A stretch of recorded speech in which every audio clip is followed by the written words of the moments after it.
تمہیں قرآن کا ایک عمل بتاؤں زندگی میں کام آوے. ابھی مولانا نے ایک آیت پڑھی تھی نا، لو انزلنا ھذا القرآن علی جبل. یہ میرا اپنا عمل ہے. کوئی مصیبت بہت بڑی آ جائے، پریشانی آ جائے، یہ سورہ حشر کی آیت ہے، تو آپ اس رکوع کو پڑھنا شروع کریں. وہ رکوع شروع ہوتا ہے یا ایھا الذین آمنوا اتقوا اللہ ولتنظر نفس ما قدمت سے شروع ہوتا ہے، یہ آخری رکوع. اور جب لو انزلنا ھذا القرآن کی آیت پوری کر لو نا، اس کا ترجمہ ہوتا ہے کہ اللہ تیرا قرآن پہاڑ پر اترتا تو ذرے ذرے. تو اس آیت کو پوری کرنے کے بعد ٹھہر جائیں اور ٹھہر کر کے اللہ سے دعا کریں کہ اللہ تیرے صفت کلام سے پہاڑ ذرہ ہو جاتا ہے تو میرا کام اور میری مصیبت تو تیرے سامنے کچھ بھی نہیں ہے، آسان فرما دے.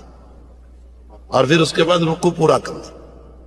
اور جب رکوع پورا کرو تو اخیر میں اللہ کے نام آتے ہیں، الملک القدوس السلام المؤمن. تو رکوع پورا کر لو اور پھر اللہ کے 99 نام پڑھ لو.